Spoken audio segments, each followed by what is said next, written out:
কি ব্যাপার? বিনা পারমিশনে তুমি আমার কেবিনে?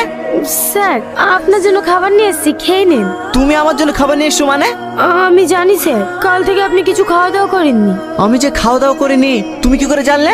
স্যার আপনার কোম্পানিতে আমি 3 বছর ধরে কাজ করছি। আপনি কবে খাওয়া দাওয়া করেন আর কবে করেন না সবই আমি আপনার মুখ দেখে বুঝতে পারি।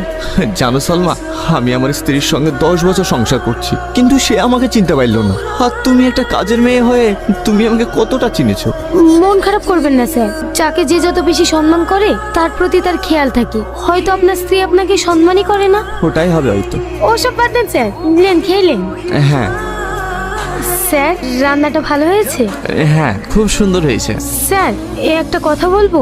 হ্যাঁ বলো। বলছিলাম স্যার, আপনি যদি কিছু মনে না করেন তাহলে আজকে দুপুরের খাবারটা আমার বাড়িতে খেলে খুব খুশি হতাম। দয়া করে না করবেন না স্যার, আপনার মতো মানুষ যদি আমার বাড়িতে খেতে যায় নিজেকে খুব ধন্য মনে করব। ঠিক আছে, যাবো।